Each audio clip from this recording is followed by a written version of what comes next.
সবথেকে স্মরণীয় এবং মনে রাখার মতো ঘটনা কোনটা ছিল, ভালো লাগার? এগুলো অনেক। আসলে আমরা যখন বাইক নিয়ে রাঙামাটির দিকে যাই, আমরা হুট করে কোন জায়গায় গেছি আমি নিজেও এখনো ভালো বলতে পারবো না, বাট হুট করে দেখে একটা বিশাল বড় বৌদ্ধ একটা মূর্তি এবং সূর্য ওইটার পিছন দিয়ে অস্ত যাচ্ছিল ওইটা, এবং সামনে পাহাড়। এটা যখন সিনটা দেখছিলাম, এটা হয়তো মুখে বলে আসলে বোঝানো যাবে না, বাট ওইটা একটা, আমরা ওখানে প্রায় 20-25 মিনিট ছিলাম, আমরা 4 জন মেয়ে।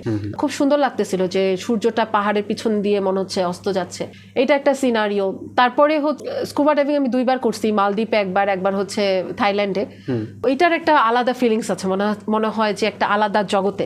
আর উপর থেকে স্কাই ডাইভিং, যেটা স্কাই ডাইভিংও করছি দুবাইতে। স্কাই ডাইভিংটা অনেক চাচাইছি আমি কারণ আমার হাইট ফোবিয়া আছে। তারপরে হচ্ছে প্লেন থেকে লাফ দিছি, অনেকক্ষণ চোখ বন্ধ করেছিলাম, বাট পরে তাকাইছি। এইগুলোর ফিলিংস আসলে বলে বোঝানো যাবে না। One of the happiest moment of.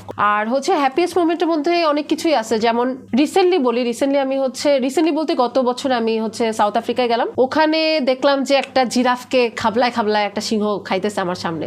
আমরা খাই না, এটাই অনেক, বাট খাইতেছে। মানে এটা কোনো মানে বেড়া টেড়া ছিল? বেড়া না, এটা ওপেন ন্যাশনাল পার্ক। ও আচ্ছা। তো ওইখানেই সাফারি করতে গেছি। আমরা বরং সিকিউরিটির মধ্যে ছিলাম, মানে জিপ আর কি। সাধারণত ওরা নাকি মানুষ খাঁচা টাইপের আর কি। খাঁচাও ছিল, হ্যাঁ খাঁচা না, মানে তাক দেয় আর কি।